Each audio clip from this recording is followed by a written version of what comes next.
دەمباش بینەرە هێژا بینەرە کەناڵی بادینان سات بینەرە بەرنامە مۆرکردن ئەبا مهون گەشتنە خەڵکەکەتیش بەرنامە مۆرکردن کو بەرنامەکی تایبەت ئێزیابی گرێدایە دەبێ خەڵکێداژی دێمە چەند بابەتێن گرنگ هەبن کو پڕەوشە ئێزیامەت گرێدایی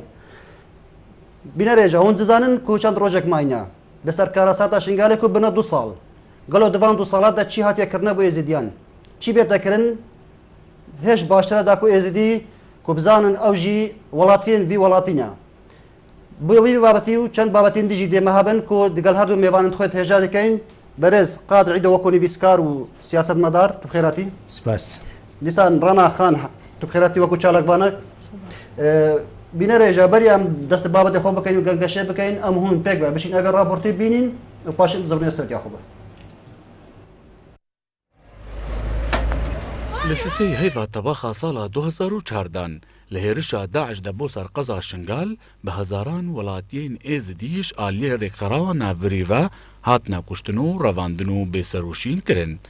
عیشان دایکە 4 زارۆکانە و یەکشی ڕزگاربوویên wê karîsata wê bi çavên xwe dîtîn û bi dilekî tijî kul û keser hewsa boma vedgerînê. اف دولت رابن وفان يخسراج دستيوان بخود يا دارينين ودكا شكرا كم دقرتين هل دستيوان دينا وخشكا كم بعائلي وخفا قرتيا وما تكا من بعائلي وخفا قرتيا وبابي مني قرتيا وام هاوكارن هكا هون قبولتكن لازم هون رابنا سرخون هونش باردن فان مساعدة ما بكين خودم هاوكارين نكارين تشتي قال لك ما بتعرف خديتي روجانا اف دایکە دگەل ئەلندا سپێدەهەیە تا ڕۆژ ئاوا دەبێت چاوەڕێی هاتنە زارۆک و کەس و کارێن خۆیە. دەحمە عامل دێزە و مەگەلک رازیلی بعد دیتن مخدرات نەخواردنی و ئاوێ يعني بتان كادن ميستنو ما فاتغارن تا آوازن داي دانا معالم بيشاوي مشارجي كري كاتشيت إنه سالي وهسالي داري زوري زواج بيرد كرنا مقاردا تزانبي وحال نفسيال باما تشيبيو تزانبي عم يفكرون وتينا بيشاوي ما بشيبيو روجي منعنفن قالكي لە هەمی دەما جیهێن باب و باپیران و ئەو جیهێن مرۆڤ لی دژیت وەکو تابلۆیەکی جوان لە بەرچاوێن مرۆڤ و چەندین بیرهاتن و هەمی دەما مرۆڤ بیریا وان جیهات کات ئەوێ لێژ دایک بووی غەریبیا ڤی کەسی بۆ ئاخاوی بێزار و بێهیوی کریا. يعني معنويا ماديا ظروفك صعبة يعني داخوازت كن يعني هموم جهات معنوية سياسي يعني مساعدك في ملتي بكا كمنطقة ماتشنغال السيبات العزية القصب البنادان قندين معي ملتي ما بحشيقة فان منطقة مت هكذا سيدا أجدا معي مدفي يعني زوترين وقت يعني وانجي رزقار بكن دەبێژن جەگەر گەلک یەشێرینە لەبەر دلێ دایک و بابان باشە بۆ جەگەرە دەلالە تەمەن 6 ساڵ ئەم چ بێژن کۆکوڕێکی خۆش دەستدایە یێدیژی چاوەڕێیە جارەکە دی لەبەر سینگی خوا هەمبێز بکات. کوڕێ منی مەزن گرتینە برینە حس و پێش نەکەوینینە مش خودێ وەهی هەما ئەو ئێسیر هەموو بێن و کوڕێ مشی بێ و یەکی کوڕێکی مەکوشتن بخودێ نەهشتنم هەلگرجی و ساڵ قادامە ئەلە لۆفێ شنگال ئەمل شنگال و مەداچی و هاتن گوتن تشتێک نینە بەلا داوێن دانین بفەنە و ڕابوون کوشتن. پشتی بۆرینە 2 ساڵان تانوها نزیکی 3000 وڵاتی ئێزدی و پتریا دەڤرێن شنگال و باشیکا و بازان نەهاتینە ڕزگارکردن. چالکڤانێک ژید بێژێ پتریا ئێزدیان لە عێراقێ و هەرێما کوردستانê ئاوارەنا و پێتڤی بوو چوبانە پەرتوکا گینزدە وەکو ملەتەکی خیڤەتگەهی. عەلی شنگالی بادینان سات تایبەت بۆ بەرنامەی مۆرکردن. بەلە بیرێژابە و راپۆرتێک بوو لەسەر نێزیک بوونا 2 ساڵان لەسەر کارەسەتا شنگالێ سەرێ ئێزیان داهاتی لە 3 2014 بەلێ ئەم بزەبرێنێک میێوانت خۆ ئەەکەم بێ دەست قادر بکەین قادرەکاتە کۆمیتێک سەروی راپۆرتی هەبێت بەرێم دەست بابەتی خۆ بکەین. راپۆرتێک جێخۆ دەبوو راپۆرتێک تێر و تەسەل بوو بەڵام نە راپۆرتێک ڕەنگە دەهان راپۆرت ئەیدوی ڕەنگی قەبارەی وێ کارەساتێ دیار ناکەن یابسای شنگال هاتی. ئەکان دەست پێکە بێژین کا قادر ڕەوشە ئێزدیان هۆ بەرفکۆ بەشتە نێزیک بوونا 2 ساڵان لەسەر بێ کارەساتە و هەزاراتە بووینە قوربانیش ئێزیدیان ڕەوشە ئێزیان خۆ بەچدەن. جارێبەری ئەم بێژین ڕەوشە ئێزیا بەرە کووە هەرکەفتە بۆرینە 2 ساڵە سەرێ کارەساتە دڵتەزین کوبسەر چیای شنگال دەهاتی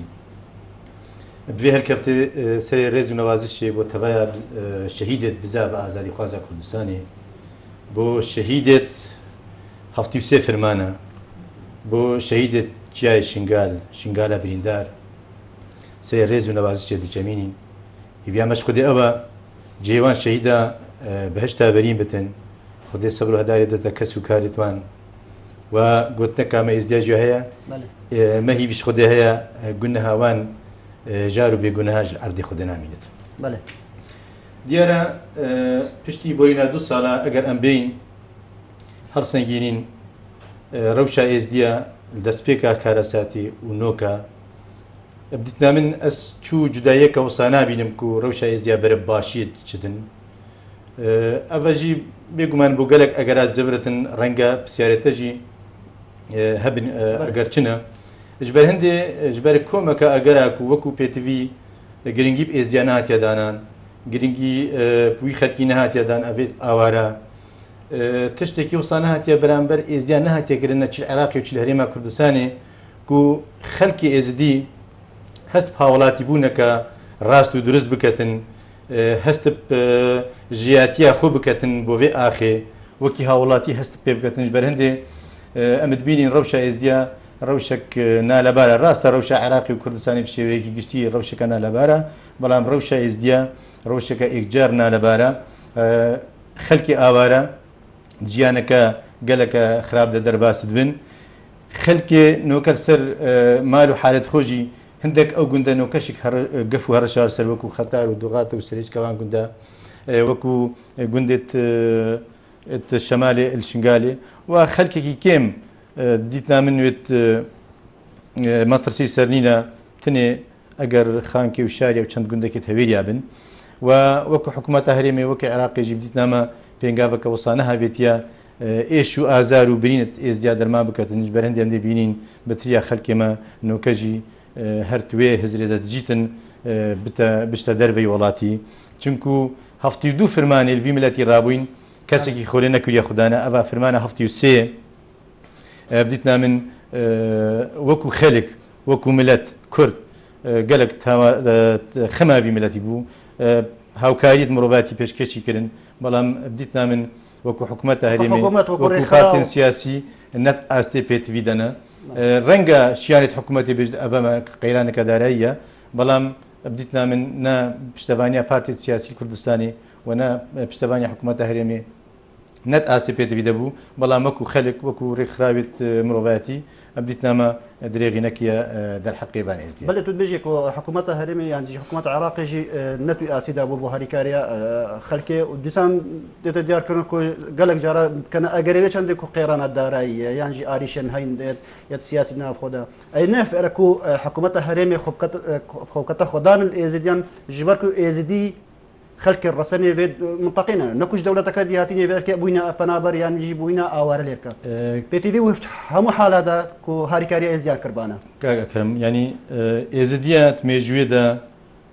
گەلێک دەردەسەری دیتینە 72 فرمان 72 جارە زەلامێت مەهاتینە کوشتنە 72 جارە ژن و زارۆک هاتینە ڕەواندنە 72 جارە سەر و مالی ئێزدی هاتیە تاڵانکردنە 72 جارە جوغرافیا ئێزدیا بچوک بووە هەر بۆ جار بۆ جارێ بچوک بووە هزر بکە ئێزدی هەورامان هەبووینە تاکو تەبرێزێ تاکو هەکار و بۆتان بەڵام ئەگەر بێگا بێت و بێ جوغرافیا ئێزدیا بێ خودەیە جوغرافیەکە گەلەکە بەرتەنگە وەز دنیامە دوێ فەرمانێ دەژی هەموو ئاخا ئێزدیا بووان نازەبرەتن ژبەر هەندێک دیتنا من نەقەیرا نادارایی و نەناکۆکیێت سیاسی هەموو نابنە بەهانە بۆ حکوومەتە هەرێمی بۆ پارتی سیاسی و باشتر چاوی خدا بەنە ئێزدیا و بدیتنامە ئەس دەبێ ئاخنێ بێژم دیتنا من شەرمەکە گەلەکە یا شەرمە نۆکە شنگالێ پشتی ئەفکارە ساتە هاتیە سەری ئێزدیا نوکە شنگال بووە گۆڕەپانێک بۆ ململیانیا سیاسی بەڵام نەکە ڕاست و ڕەوا بەڵکومەتی بدراخبین ڕاستین دیارەژی تشتیاتی دیارکردن کو هەفتەی سێ فەرمان هاتانەوە وەکو هاتیە دیارکردن بەس وەکو تێتە گوتن کو برش هەفتەی سێ فەرمانێت هاتینە کردن سەری ئێزیاندا بەڵکو هاتینە نویساندن ئاکون هاتینە تۆمارکردن هەفتەی سێ هاتانەوە دیارن ئەمە پشی باوی بابەتی گەنگەشێت سەرکەین بەێ ڕەنە خان هەکات تووشی بۆمە بەحسێ پێ ڕۆژە ئێزیدیان و دیتناتە کۆبچتنەوە بۆنە دو ساڵان سەرکەرە سەتە شنگالی بەری هەمووی سەد ڕەحما خۆدی لوان مریابێ و دوجارال شەهیدێت ئێتکە خۆکرینە قوربانیش ئاخا خۆڕم شەهیدێت قووەت حیمایە شنگال بن برایت منێت پێشمەرگە بن حەشد شعبی بێ هەر کەسەک سینگێ داعش سەکنی بێ ئەسۆباسیل ویتکەم و دوجار ئەسۆباسیل برایت خۆتکەم الشنگال هەتانەکی خانقین هەکە سینگێ داعش سەکنینە بەرێ گەرمی بەرێ زەحمەتی وەسۆباسی وان کەساتکەم هەکە ڕێ سەدێت هەزاراش خەلکی مەی شنگال ڕەڤەکردن ڕۆژە سێی هەشت هەکە جای شنگالێت ئاسێ بوون وەسۆباسی خەلکی هەرێما کوردستانیت کەم کە دەرگەهێت خۆ ڕۆژە سێی هەشتش خوشک و برایت خۆی ئێزدی ڕەڤە کرد وەسۆباسی ئەلوان کەساتکەم هەکە 4 مەها ئەلچایە شنگالێ زەحمەت دیتن کێشان بەرسینگێ داعشمان هەکە چای شنگالێ نەکەتە دەستێ دشمندا ڕاستی ئەس بینم وەضعێ کە خەڵکێ ئێزدی شنگال تایبەت ینی ئەس وەکو کە کەچەکە ئێزدی و شنگالی زت بینم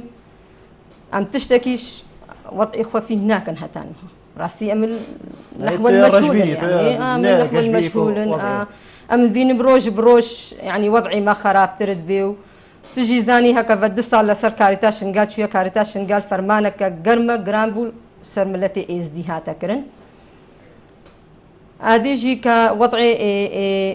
خەلکی ئێزدی و کە وەضعی خۆت بینن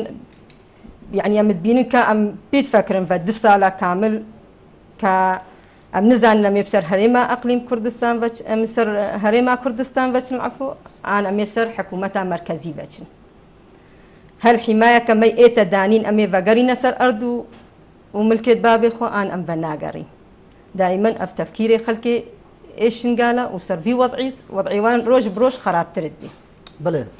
بڵێ سەیدا قادرەکان بین بەحسێ بکەین تە بەحسە ناکۆکیە کرد ناف نۆل شنگالێت گۆڕپانە شنگالدا چێت بن ناف ململانەیە سیاسی ململانەیە حزبی ململانەیە یا بێژین ئێزیا بخۆت ناف ئێدا باش ئەف ململانەی ئەف ناکۆکیە نۆت وێرکێدا چی کارگیریا خۆ هەبێت سەر شنگارێ چ لە شنگارێ دێکات بەێ کاکرم ڕاستیژی پشتی ڕزیاکردنا بەشێکی شنگالێ پێویست بوو هەماهەنگیەکە تەمام ناوبەرە پارتی سیاسی دەهەبە دێچاوە شنگالێ کارکەن و دێچاوە دەچیکەن بتە هەندێک بۆ خەلکی شنگالێ بێنە سەرمال و ملکێت خۆ بێن گوندت خۆ ئاواکەنەڤە بەداخەوە نەک هەر ئەو هەماهنگگینە نەبووە بەلکو لێ دەرێ نۆکە ململانەیەکە سیاسیە توندوە هەی و ئەوێ ململانەیە سیاسیژی ململانەیەکە ناڕەوایە نەبەست گەل ئێک و دوو اینجا ئەو ململانەیەوە کەفتێت ناوبەینە ئێزدیاب خۆ دەژی بەری نۆکەژی سەر شاشی تەلەڤیزیۆنەکە مەگوتی ئەگەر پارتمێت سیاسی لۆجیکی نەچنە کوردستانی شنگالێ شێوەیەکی لۆجیکی هزرێت خۆ نەکەن خوێندەکە تێر و تەسەل نەبتن دێناکۆکی کەفتە ناوبەینە ئێزدی و عەرەبادا دێناکۆکی کەفتە ناوبەینە ئێزدی و کوردێ مسلماندا و ناکۆکی دەکەفتە ناوبەینە ئێزدیا خۆ خۆ دەژی بەری بتر ساڵێکی ئەڤە مایەگوتی و ئەڤەژی واچێ بووی بێگومان قوربانیت ئێکێ ئێزدینە و خەلکی شنگالێنە ئەبدیتە منۆکەژی هێش دەمێمای پێتویە پارتێت سیاسی لێ دەبەرێ هەماهەنگی بکەن خوێندەکە دی بکەن خوێندەکە تێر و تەسەل چی ڕەنگی سەرە دەرێت گەڵ خەلکی شنگال بکەن نهار بەری چەند ڕۆژێکا ژی سەدانە شنگالێکی مخابن ژلایەکی بە یەکەتی و پارتینە بەڵام پێشمەرگێوان جودایە ژلایەکی بە پەکەکەیە پەیادەیە پێشمەرگێت ڕۆژ ئاوانە هەرێکێژی هەندێک دەبەر کۆنتترۆل کرین هێزە پاراستنە ئێزدخانی جیە خۆیە ئەبیانی بدیت نامت vê قۆناغێدە وی ڕەنگی خەلکی شنگالێ هەر نەوێت بشتە شنگال ینی چاوە سەرەدەریە دگەلوان کاودانا بکەتن لێ چاوە شنگال بتە جیێ ژیانێ بڕاستیژی کاریگەریە خۆیان gelek xirab hebit li ser avakirina şingalê ser avakirina van gundê şemalê we bidîtna min ne xizmetguzarî belku eva egerê serekî ye hokara serekî hetanoka xelkê şingalê nevêriye jin û zarok û maret xwe bena ewan gunda wan devera belê me peywendekî heyê şingalê bînîm dembaş Mirat دەمباش سەرچاوا برای ئەکرام ئێوار باش تا و تەماشەوانێ بادینان سادرا و ئێوار باش میهوانên te بله کاک منات هکاتو ماما بحثا رفشا شنگاله بکەیت دەبێ هەفتەیەدا چی هاتیەکردنە چی هەبووە چی نەبووە باژارە شنگالێ بەێ کاکە گرم دەست پێکێ ئەمێژ سەنگەر و چەپەرێن بەرخودانێ دەست پێ بکن ژێ ملێ معاملات هەمان تۆ هەتانێکی بێ مدیبان ئەم بێژن ڕۆژانە عالیە دۆمیس و معاملات هەمان تۆوان ji aliyê çeteyên hova bi çekê giran wek hawin têta bomba baran kirin ji aliyê din jî va ev dema got dîvan û micrês hatiye rizgar kirin heta roja îro 13 an 14 êrişî giran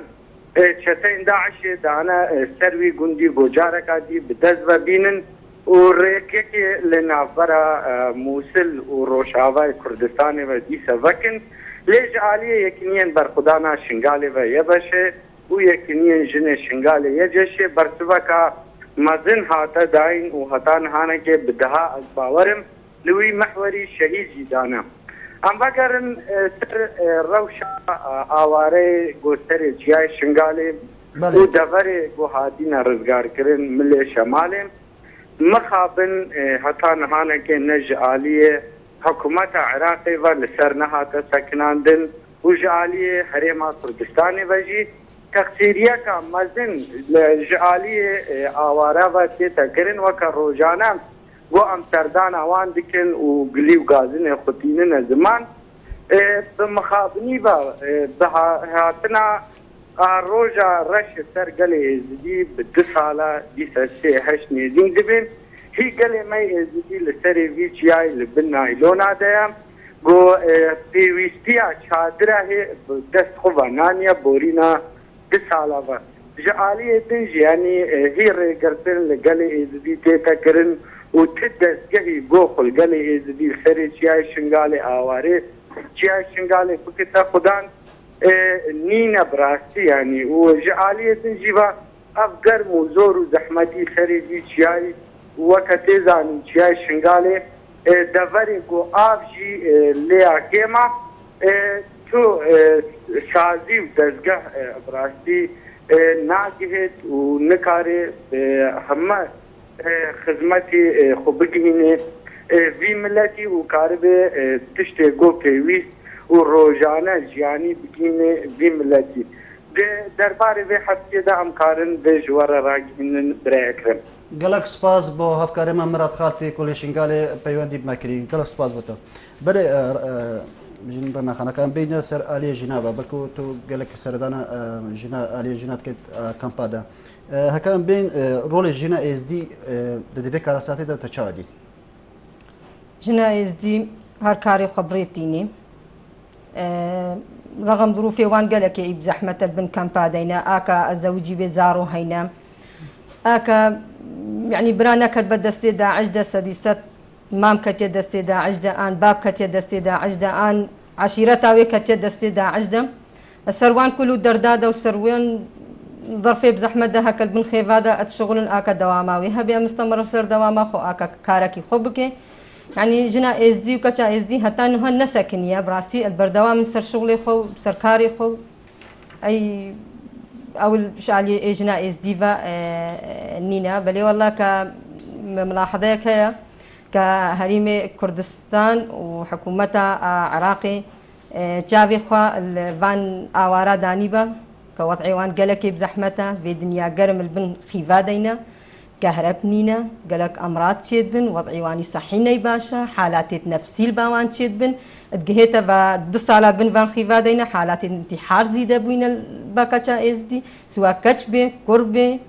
جنبه حالات انتحار قالك زيده بوين البان خيفاده وحكومه عراقي الي خو قالك يا مقصره راستي وشاليه ديفا اسوك وككتشك وستيد قهم كظروفي اقليمي كردستان ساعدينم كوضعي وي الناس عدينا الحربي دينا البردا عش سكنينا بس با جنك حمري 6 سال هفتي سال تش بي وضعي فيه مثكي دائما نقولوا قاسني دوينه وبيجي وامكننا بنخيفه كده اهتمامك نادنما مسؤول اهتمام نادنما خلكي مايكي مثقف اهتمامي نادما حكومتها هرم اهتمامي نادمة فمرجعها يا كحكومتها هرم بجابكي الفان بلنغازا بالنيريفيت كالبن خيفادا طيب ام خلكي ازديب تمامتي كسنا ما يا كبلنغاز نبو ما دام البن خيفادا متعايشن بجافكي مزن الفان بالنيرن واللي وجوه خو بدنيتي بله وكم قلت يعني قلت في ورزه قرب دانو بلا قرما قالك بلندويا ديسانجي هبهيبو كانت خيفتك الكامباكي هادنا صوتا جي خوشبختانه كوچو زررت جيانينا بون هر زررت مادي بون مازن بون بله كاك قدر كان بين دقل نيزك بنا بان دو صاله قالوا تشيك هات يكرنا بيزيد يعني كو يوكا يزيد سرفراز بن بي شالي حكومة عراقي شالي حكومة هرمي شالي رخراوابا شالي ازياب خوبا يعني چی هات يكرنا ايرو بان دو صاله دا كو ايك ازدي خوب عرض خوبا مينن وبرف ولاتن بيالي بناچن كان بدي ازبم برسوا في بسياري بدم مفيا بيجم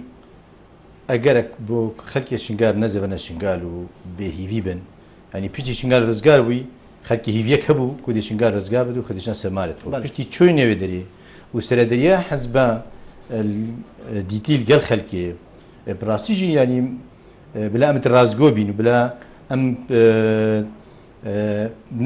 اشوبي بين يعني ام خالينا اخبين اف دفرجي بارتي لي بالا دست براسيجي يعني قالك ويقولنا اخما اوبالي بارتي قلنا بارتي جي چونك اوبالا دست بيتفيا بيتفيا دست پیش خريشوان هابتن بيتفيا او بتر باشيت قال ازدياب كان چونك مدي ململاني كان نرى شنقال هيا زيدباري زالقاك وهي السحيل براسيجي سردريك قال لك خراب قال خلكي كتن اسنزانم چند حكومه اما جهد بلند وبارتي سياسي تايبتي جي بارتي جهد بلند چند اگاهجي هيا كبيرنجي سردريت قال خلكي شنقال كتن خلكي كي رشورود خلكي كي بريندار خلكي كي جي نبول هيرا يتشوي لو دري رنگ مالوي جي هاد تقاندن يد مالك دي دجيتن بلام هاتنو چوناوي قال لك زحمه بل ما قالك بحث ما قالك بحث زاليه كده خلك هذا جي لمخابراتانو من فيا بيجم رنگ قالك جارا شول الخوارد انا كرن بلنت هاجينينا جبل هند من فيا از وكو اس ديك وكو كادرك حزبيجي از فيرخ نتقرم اگر جهات بلنش حكومتي حزبي حاجه نبن اسحسكم بيدا چونك لي بتكرن اسحسكم سردانا في زاليه بتكرن چونك مخابني باز بيجم روجاني اختمرو في زالگهت بینتن روزانه ترجمه باصل بلا امر بله اف یاکی دوان دو سال دوری دا کاک اکرم راستی جيكي باس دست خوشي لوان چالاگوانت ازید کم ابيت سربخو ابيت گرين دولت بدولت و دنگ ازديا قباري في كارساتي هانو هوارا ازديا بگهینتا ابي دنيا بگهینتا نتويت اگرتي راستی دست خوشي لوان کم از گازنده کیش مزنت ازدیاد کمیش میرو مزنت ازدیاد همواجی بتریا واجی و رنگی که بیشم همواجی چون که هاتانو که میرو مزنت ازدیاد زیدباری کادرین حزبی و از چه حزباجی دست نجاکم همو پارتی سیاسی که اکرم هاتانو که جی وکو پیوست پیام ازدیاد نگهندیا خلقیه راستی جی هر ایک وکی خود گهین کادر پارتی پیام پارتی گهینده کادری اکتی پیام اکتی کادری پککی پیام پککی اوجی جی مخابنیه و اگر ازینه بن خدان پیامک خدان گدارک راست و درست وکو ازدی ابدیتا من الروشه ما ازدی روز بروجی دی برف خراب تلجد و گوتنک من ناف ازدی دواهی قولک یعنی پیتویا میرت ازدی مزنت ازدی بر پرسید ازدی چید حکومت دمیات حزب دمن و اخنی بیا خو بینن قولي ما تبيجتن بو بيجم قلي ازديانا ازدياتي يبقلك رنگانا غيرتا ديني سريهم وانا باور بك كلام هر ازدياك روجي قربت دعاية خو بكت همو ريو رسمت اولا خو بيرو بكتن جيب بكتن بلام روجا افر مانا هاتي سرچا شنگاري حتى ايرو اگر غيرت نكيشابتن اگر نكاري بدو اخنا تخيرا ملتي خودا بيجتن اشترسا حكومتك يعني حزبك ابديتنا من او ريو رسمت ايني همي بيرو بكت هموش خويا وابو همو ديانا تاجي درستا يعني اشبكا مگر ريو رسمت ايني خو جيبا جينكم بلام روجا طنگاويه روجا قوماني روجا فرماني اس نويرم اخفنكي یا خێری ڕاستە بیملەتی بکەم. بەێ دیار بشی سەدا خۆش بینەکە سەدا دیار بشیدان چەند ڕۆژەکەدا و چەند پارچین ویددیو جاتنا بەڵافکردن سەر تۆرن کۆمەڵەتین فەیسبوکی کو ئەبێت گۆ ئەوە مێژە تەمسیلا مناکەت یا تەمسیلا مناکەت میر تەمسیلا مناکەت ئێدی کۆ تەمسیلا ناکەت مافی خەلکێت چونکو ئەس دڵنیایی بێت بێژم هەتانوکە مەزنێت ئێزدیا و بە پرسیت ئێزدایەت حکوومیت حزبی هەتانوکە پەیامە خۆیان ڕاست و درست نەگەهاندی خەلکە نەگەهاندیە نەتەوێت ئێگرتێ نەگەهاندیە چوو دەولەتە باش دەکەین تا ئەفکارە ساتە خەسەر ملەت ئێزدیا هەزاراتە بوونە قوربانی ناگەینتێ بەرژەوەندیت خۆ بلندترش هەموو بەرژەوەندیات بینین کاک ئەکرن دیسا دەبێژم مەگوت ئێک دەستخۆشیل چالاکوانت ئێزدی بکەین و گازندەکەش مەزنێت ئێزدیا و بە پرسیت ئێزدیارکەم پەیامە ئێزدیا نەگەهاندی خەلکیە یادی سوپاسی و دەستخۆشی بۆ هەموو ئەو خەلک و خەلکێ دهۆکێ بۆ خەلکێ هەموو خەلکی کوردستانی بۆ دەوڵەمەندێت کوردستانی ئەوێت هاان و هەوارە ئێزدیا چوین و دەرگێت مارێت خۆ بۆ وەکین و خێر و خێرات پێشکەشی وانکەین ڕاستیژی جیە سەربلندیە ئەبدیتنا من دیرۆک دەبێت چەندێت تۆمارکەتن و دیرۆک باشی و خراپیە ڕحمێ کەسی نابەتن ێزی نەشان ملەتانە و بێ خڕێش بیرکەنژی ئەبدیتنا من ئەس vê بۆ پارتی سیاسیژی دبێژم نۆکە مەزنێت ئێزدیا بە پرسێت ئێزدیا خۆشخۆشکە بۆ حزبێ خۆت بێژن چونە بووە و ئێزدی هەرت گەلوەنە ینی مخابنی بە ئەزی ئاخنەکە بێژم ئەگەر هاتوو پارتی سیاسی هەرێما کوردستانی تایبەتیژی پارتی پێدا چۆنەکێ سیاسەتا خۆناکرد بەرامبەری ئێزدیا و بەرامبەر خەلکێ شنگاری دیتنا من سبەی بتە ڕاپرسێک شنگال بتە ڕاپرسێک شنگال باوەرم هەرکی هەبێت ئێزی دەگەی خۆ دەنێ بەس دەنگی خۆ نادەنە نەک نادەنە پارتی بەستی بەرکو نادەنە هەرێما کوردستانیژی وێجە ئەو بە پرسێتمە یەت پارتیت ئێکەتێت هەر حزبەکە خۆشخۆشکە بڕابێژن بێژن چونە بووە ملەت هەرێت گەلمەیە خودێ هەتان و ملەت نەرگەلمەیە خودێ ملەت وێش مەڤە بووی ملەت وێش پارتی ڕاتاڕادێکیش ئێکەتیژی بەبووی چونکو ئێزدی دووری ئێکەتێنە ژێدەری بریار ئێکەتیە دووری ئێزدیە وەکو پێویست ئێکەتیش نەشتت هاوارە ئێزدیا بێتن پێتڤە پارتی دەست پێشخەر بێت پێتیڤە پارتی ڕێڤەکەت پێتڤە پارتی دەستی خۆ دەستی ئێکەتیکرد بۆ هەندێ بەشێکی شوێ برینە شنگاریە دەرمان بکەتن شنگاری جارەکەتی هەست کوردات یاخۆ هەست ملەتی یاخۆ بکەن هەست پێ بگەن کو هاوڵاتینە و سبەت ڕاپرسێکێدا دیسە دەنگی خوددنە ئێکەتی دەنگی خوددنە پارتی ئەڤە ئەزێت بێژم ئەف رەخنە نە ڕەخنەکە دڵشکێنە بۆ پارتیان بۆ ئێکەتی بەلکو ئەڤە ڕەخنەکە بەرژەوەندی ئێزیادت بەرژەوەندی پارتی وێکەتیدا هەرێما کوردستان هەمێدا بەێ بڕاستیژی ئەو یا حکوومەتە هەرێما کوردستانیژی کری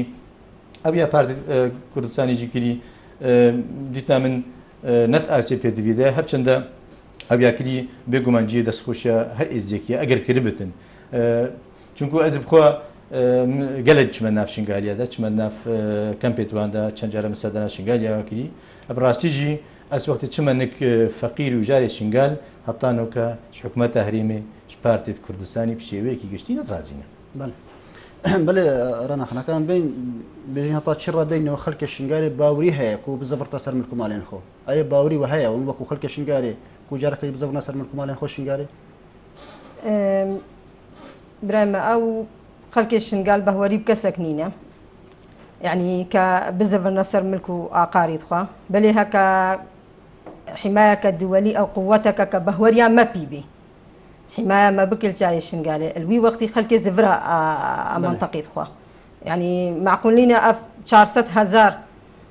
إزدي خلك شنقال هاتي البنفان كمبادا بميني كم سال دي البنفان كمبادا مينن أو هكا حماية كدولي هاتا خلك شنقال هاتا تشكرن وقوتك الاشتفانية ما بكي كبهوريا ما بيبي دا ام فاگانیش برترسا که مزن کتی دلی خلک شنگال دا و سه هفتی و سه فرمان بسریوان هاتینه دائما چاوی میل رویم نزان کنگه ال پش مدوی خاین به امی بازدن او جینار اجاره کدی فاگری مشنگال جینار عربه بی که کچا مختصاب کری برای مکشتی مامی مبری وندا کری بهولیا منی وی اسلامی نه بس نکارم فاگری ما منطقه خو که حمایه که الدوليش مرة نيتا أو كرن جهة بهورية به كبهورية خلك الشنغال في بيتا كرن إنه هاتشان قوات كالشنغال شرد كن يا فكا هذه فارستنا شنغالا بارتيا يا كتيا كسكاري وغريتا منطقة خو نكاري بيت فقرية منطقة خوان نفض صراعات سياسي هنا يعني بران صراعات السياسي بين صراعات السياسي هنا نكارم فقرية منطقة خو قادر قوتي سيطرة سحيلة فبدي كان روجا أفحالات شيبوية بلكي كقالك جهات معين نزعن كف حالة شيبوية السيطرة سحيلة جنك بدزارو تخوفش دستي داعش هادبون بين ساعات البروجي مان سيطرة سحيلة قلت كيد بيجيب جنا إيزديا باشا خويت ويت بيرا مامت ويت بيرا برايت ويت بيرا كيد بيجي أفجنو هردو زارو إيزدينو دستي داعش هاتينا كهوية بينا جنك كال دستي داعش جزيتشم هويا وإينم السيطرة ربينج روجا البر الروجي بميني برنامج تحمل تنداوي كفتي دستيوان داتنا صوت تشتكي وان نما هر كسكي ككتب دستي داعش دا ومستمسكك نما وهويك نمايا بلاوانش حالي خوزاني بك افتش نمايا ازيتشم جنك ككتب دستي داعش دا فصالك شش هشت هيفال دستي داعش دا بزيتشم بيجمتك هويا خبينه ورقاء اسايش سنونه بيا كانه افجنج دستي داعش هاتيا خويت بيها هاتينا السيطرة السحيلة استقبالاوي بكن هذه جي هكا كيلوك شكر شوا الجاي شنقالي قي او خلكيك الجاي شنقالي دمان يزدينين نكردن معقولة في ظلمي هم سروان خلقا بكن كزياتر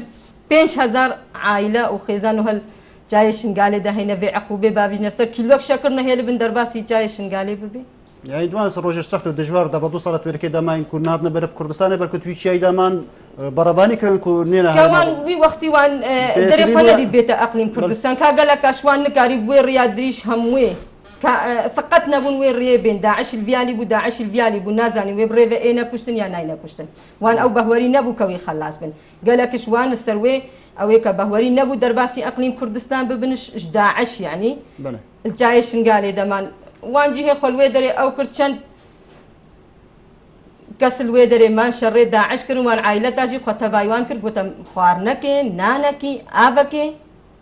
جبان زلام راتشي بكن نافيت اموان مسابهيلن وي عقوبه افيش نسر شكر شوان رنتشي ارزاق شوان رنتشي ابك شوان رنتشي تشتك درباسي شنقال نبي شنقال نبو منطقه او شنقال جزء اكيش كردستانه راستا هتان هبس حكومة بغداد فيها بلي كيشن قال رزقار كر حكومة اقليم وقوات ازدي اكا البر داعش ساكنين وهتانها شر داعش كن وان شن قال رزقار كرو وجواميرت كايت هفالاجي كانت موجود ام تجاره فضلي وان جبرناك براستي وان جي قالك شهيد دان البر اخا شن قال ده وانا بصديت هزاراجي خلكيشن قال روجاسي هشت خلاص كره بله ما هفكار ما الهام حسن جاوش سر بيوند تليفونه بركي دنباش الهام دنباش كاكرم ثاني سر چاو صاحب من الهام كاتا به هفته داتا چه بما بيجي سر روشا اوار كامبا شيخان دور بريد خو ملك اكرم مبيتم ام بيجنجي افاسي هاست ميزينغ بوم ادو صال السر جنوسايد كرنا شنقالي رابوري حتى أنا ها معاناة تخلكي مهنا بردوامن وإيدي أو جني كارن بردوامن بدنا يعني بدي شوي خلكي شيخان تايبات إيكو أوارات كم بعدجي يك زخوازي وان أوام وخيبتي وان بين جوهرين بكنا أواهين كتير الجوروان بكنا أواهين كتير تكو وان بباريز إشكال ما هادين زرستاني وسر ما زرستاني إزبركو إيدي أو جي نكارن بحملين بزي روشا نخوش وبيجرمي أسبيشم إزبركو خيبات صالانة بدي بين جوهرين أو جي بيجن داخوازا ما أوكو خيبات ما بين جوهرين ببنا أواهين في حال هكر أم نكاربا أم تشنا شنقالي وفقرامة شنقالي نبي روشا خلقي ما الكمبيو داخوازا وانو هكر أم بين آلي يعني أم بحثي زاروكا بكان بيشي داعش إيش كسر شنقال وبحشيقة وبعزاني أم همو زانكو موجك أم مظنش خلقي من إيزدي بونا آوارا الهرمان كردستاني بيشي كرز أحمد يا مظن ديتين تايبت خلقي شنقالي تشكوشتن ورفان دينيا تيجي تاشر داوان البندر في تيرورستين داعش كاك أكرم بيت عندي قلق نخوشين نفسي الداخلي زاروك على تشيكرن زاروكين الأوارات تايبت كالكمبادتشي هي البن تأثيرات تراوما دنا البن تأثيرات صدمة نفسية دنا إجبار تشيكا المعلبات وان تشيبول بخلقي مهاتي باشا زاروك وتوا إجبي حالة أخو خلاص بن إجبي حالة أخو نفسي خلاص بن إجبي صدمي وخلاص بن هكا شو تشتشوان راني تكرن هكا شو كاري نجهي توان أبزاروك تبدي رعاية نفسيات هايبتا تبدي ألعابايا تبدي قدوة شوان ربي نفكرن شو دورة كمبيوتر بان شو دورة موسيقى بان حتى كو أبزاروك بتكي يعني خوشبير بتاع بتكي الجوي كتيدا دركبين أمثال إنها بتر 3000 زاروك نها الكامبيت تجي حتى انها ابدو صاجي بورين حتى انها يعني ابسط شيء مدينه الالعاب شمال انها تمام يعني مزيد بتر او جينجي بدنا ازاروك شيء كو او زاروك كو يعني خوني خو خاسرين بجيانا خو خاسرين مزيد بتر سريخولي بيشينين بتر جينجي بدنا وان وبدعم وان بكان معنويا وماديا وجباركو زاروكش محنياجي بتر تجدي اهتمام بله الهام قالك سپاس بوان بزاينا لسر روشا اورا الكامبا شيخان بله كقدر هكا بينكو هفكار المجي كل شنغاري الشيخان جي يعني بحثاوي چندت كان كوش آلي دروني وجي خلقي ما قالك توشي آلي دروني ببويا طيب جي زاروك يعني چی بتكرن إيرو بو زاروك يا كو دا إيرو كو آلي دروني وجي چكي بينا دور كرن اینکه اکنون نبود آلی درونی و جاری یعنی دوی قناغیدا پیوسته چی بودن ازدیا بتکرن جاری روشا ازدیا تکمپادا روشا که اجار ناله باره یعنی خوزیا سه و جاره که چهار و جاره که شانده که حکومت حریمه شانده که پارتی سیاسی سدانه بانک بابکم برای خود چروج دادجین و گرمت بنایلونه کیدا توالت توانی تاو بشنی چد مالک پیک بنا گرماف حمام جیش سشو ده دوازده مالك بيك بنا يعني زي كيف 2 صالة ايش خيبتي بنا اثنين بدل كرنا بدل قلت بيسرو برن يعني افا ايجي دو بزاف جرتر بينا كرين بو رزيا كنا ما كتشو جنت ازدي افي هطانو كديل الدس 11 دا بزاف بتكرن اف اخامايا شنغالي بترزقا كن زودا باشيكو بعزاني دا يعني تراديكي امانه باوري بو خلكي تشبد زرد سر اخاخو زيد بالي اف كتشو جنيج وزاروكيش دستي داعش دركفتين راستيجي برنج مروف شبكه بتني الترسو سهمه كده بجيت او ترسو سهمه تقال مروفي بمينه حتى مروف جياني دماي تو تشد بيجي بو جني يا ششيفاو هفتيفاو صالكي ما يدسي داعش يعني زارويا وهر سرو سيماي وان درندا مروف بينه راستي سرو سيماي كي صافو هيبتا يعني نسر سيما مروفا براستي جا اول خو كري سر سيما مروفا لنا كفتن يعني وكي رشي وكي ترسكي ودليفان جنو زارو كذا بيتفيا آلي دروني و بين چاره سركرن بزيشك دروني رخراوت مروفاتي الدروي ولاتي النافقيا ولاتي ببنا خلا برافا كان يعني نب ديتنا من كسك مش آلي درني بروجك يدوا وسيا وهيفك تشار سرنابتن يعني بروجك يوم ترسي بينتن بجمتها طاس اغم ودق المريبتن او كسي شصا هيفا وحفت هيفا وصار كما دس 11 ده يعني من شار سري كده ما سر افنتك هذا 2 صال سر بكراسات دابورين زاروكت دستيوان دا من يتنا پرور ذكرن سر كشتني سر چكي سر بجن خو كشتني وان ايد باشا جوان چی بدن پشتی مثلا بنا رزگار کن افنا ابد 2 سال قالكن ديتنا من دمكي دريج دفيتن افزارو كبينا آلي دروني و بين شهر سركرن باشي بين پروردكرن الدبستان تايبت قطابخانه تايبت وبديتنا من بدمكي دريج في چافدريا و امروبا بتكرن يعني 2 سال نهندكا 2 سال نتسكي كيما تو كسكي پروردكي سر كشتني و بريني و ويران كني يعني داعش بزاف كريا شو سخلتت مروفا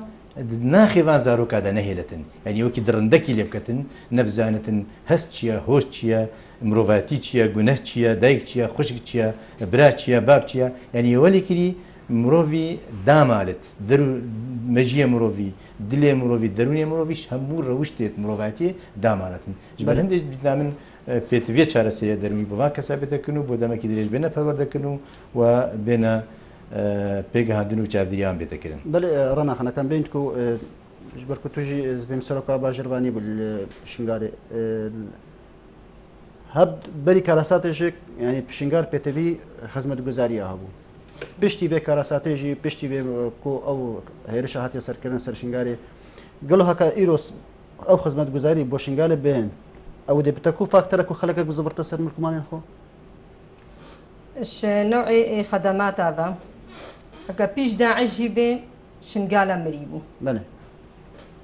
نش آلی کردستان و نش آلی حکومت مرکزی با أي خدمات نهات تقديم كرن الشنقارة كبشكلك رسمي واهتمامك بدنا الشنقال أو سببها ويتشبو ازدواجية في الإدارة بو نزاني هرش هريمي أقليم إيش كردستان ريا أنش حكومة مركزية ريا هذه يجي إنه ها براستي الفي وضعي زحمة دا مدفي بيش هموك داعش خلاص ببي بله داعش خلاص ببي قندت ميت معين سيه السدي هتن هل دستي داعش دينا بينا أرزقار كرن طبعا كاتو جنيت ما أبمل دنياي هموا واقيرا إن من الشارعات ماشيين بعد الصلاة أما كنا دولة مسؤولة ما درك نهنا كما نقول البيش هموا كاتو جنيت ما بينا أرزقار كرن أو البيش أرضي مينا هذه يجي معشيق بعزان بيت أرزقار كرن جبرك أو جي دقندن التابعي إزدياينا بشتي كشن قال يعني بقى صالك وشن هاي بالسرس ناحية سنوني بتشوينا سروان قندا بتشوينا بشكلك مطلوب خدمات جيران هاتينا تقديم كرن أمجي في ظروف تقدير تكنش هريما كردستان را كوضع عواني مادي الناس عدينها تقديم بكن خدمات الشنقارة هذه بشتي داعش كخلاصت بي بلي أم داخوازيك أم زن الهمو جهاتات كن بري هموي بري كان دروجاجي أزل با جناب وزير الشهيد وأنفال أبوم داخوازي أمنا هربري ك تمثالك ورمزك الشهيد الشنقار بيتا آفاكنش بركا أو كارثة نيتا ونداكرن هتانا كي دنياي هذه جي بشتي كداعش خلاص بو ما داخوازيش إقليمي كردستان هي مش حكومتها مركزي هي مش دولتها هي مش منظماتها هي هكا دست بإعمار الشنقال بكنو خلك الشنقال كبزبرة منطقة خبري أساسا خلق داين دورة دست إعمار الشنقال بكن كشنقال خلق الشنقال بزبرة منطقة خو بله هفكار موقع الشنقال يجي سر تلفوني أمدي بيوان دي جوال جرينو دم باش قايب دم باشتر دماتو دما هردو ميزانين قدر جرانو همو بنارين برنامج موركرين باشتر بي بلغا قايتا كتب ما بحث روشا كامبا سيا خلكي بعدري خلكي افكا بلا وانديت اوارا روشا وان تشاي كاك اكرم لبيشرت تشتكي فرق ام رودان سركي بترخين جي روشا اواران را الروجا تشمبوي دمجمير ساعه شهر ونيت لكامبا إيسيان دو خيفتين أوارين شنغالي لقال صوتنا كانوا بالين سي خيفتي دي أجر يكشيء كهربي حاتنا صوت عندن هروسا أو خزان زرمنت داخل جين أيضا دار كرينا وهاي كارين بلاد جوان رابينا دابين كرن دابو جيانا خوا يا برزحمات بريفا ببن اگر ام بين بحثا روشا ازيام قشتي بكن وبتايبتي كيسا قرقرنا ومالويران كرنا ازيان لسردستي هو درندين جاكدارين داعش لعراق وشامي وكارين هوفانا ودرندا لدرحقة خلق سبيل وبيتنا خاتنا كرين بكن كاكا كرم لسيهاي بطباخي وكوهمو جهان بحسياي وجداني قلق او دولة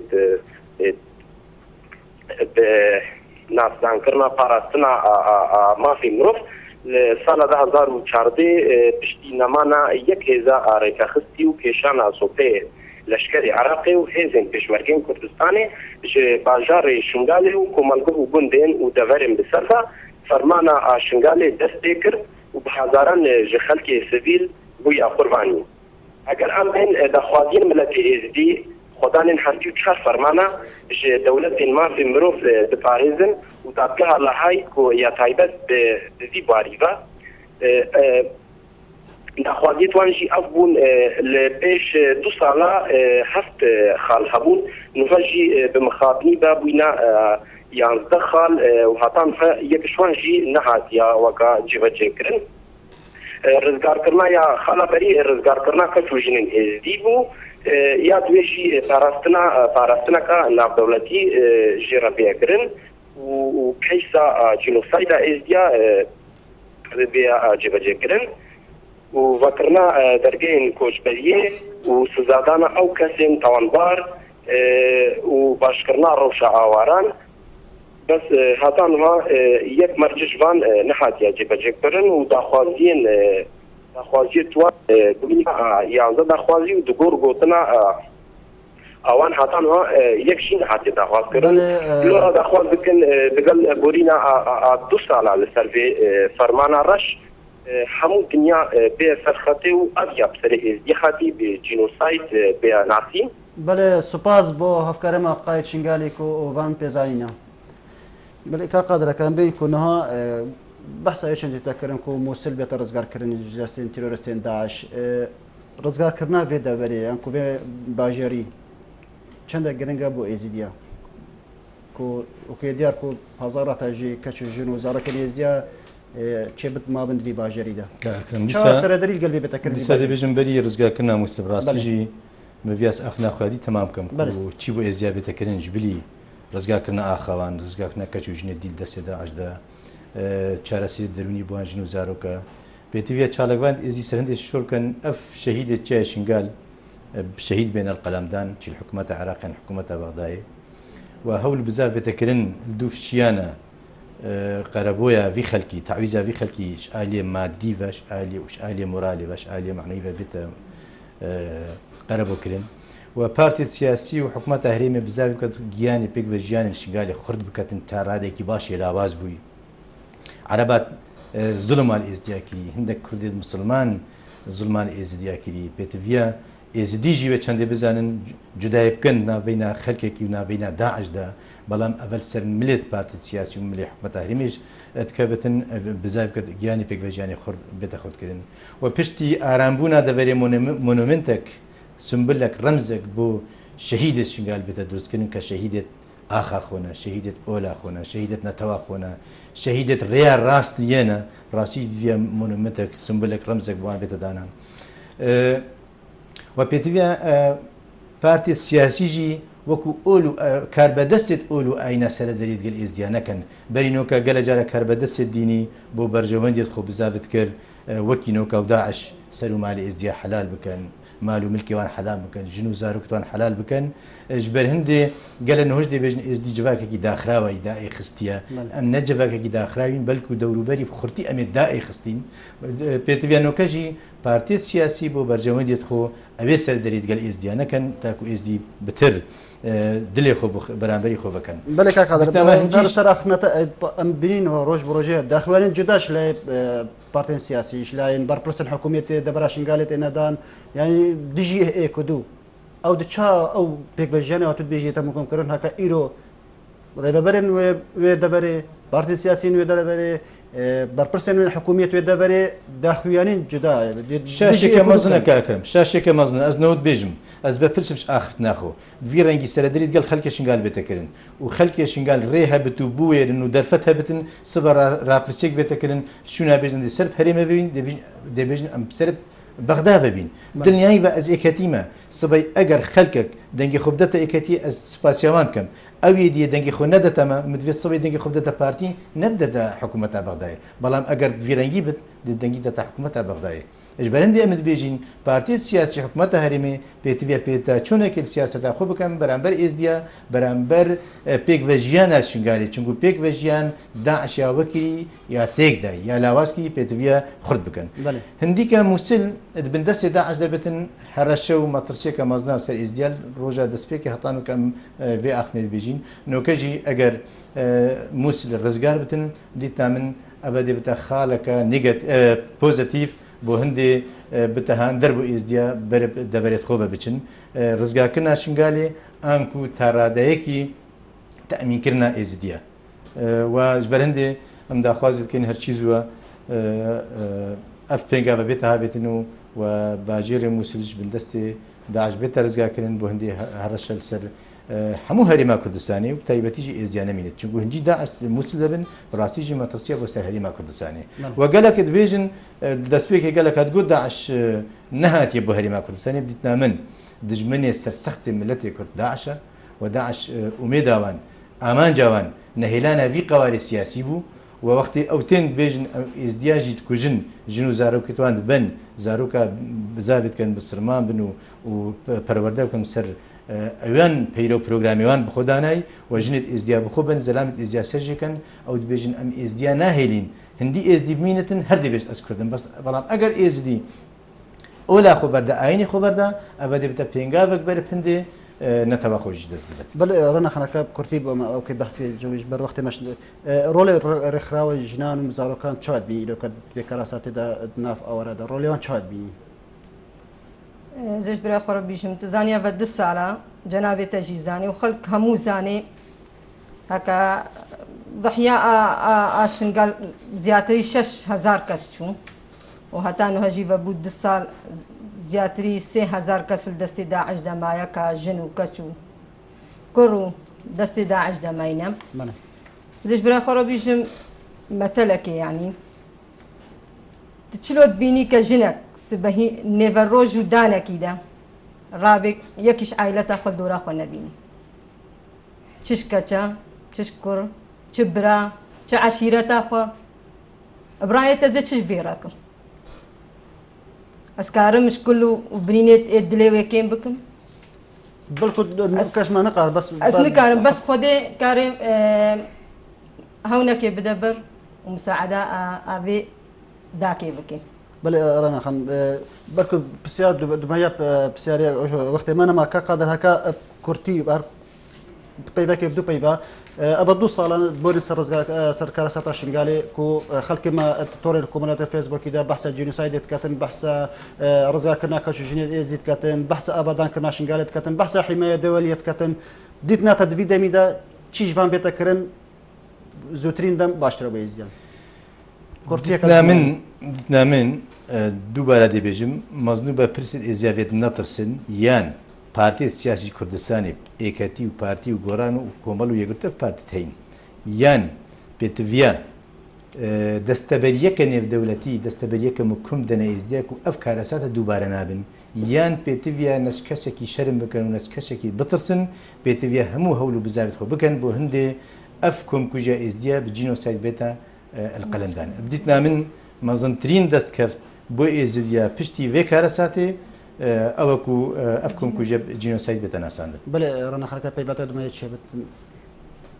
پەیوەتە دومایە تشتەکە بەتن بێژی من سەر ڤان وفودێت کە چن المؤتمرات ئەجدەرڤەی وڵات کورتی وەختەمانەمە طبعا خەڵکی ئێزدی و شەرع ئێزدی پی ناڕازیە کە ئەف مؤتمرات شکلێکی سڕی تێنە ئەوکردن وان ئەشخاصە اختیارێت کن کە خەڵکی ئێزدی پی ناحسێ چن المؤتمراتە وەختێک کە چنە مؤتمەرژی بەدگەرینش اش خلقي خورا ديار راكن هكا اول وان مؤتمرات تشقوتينا شوي ايتكرن اش خلقي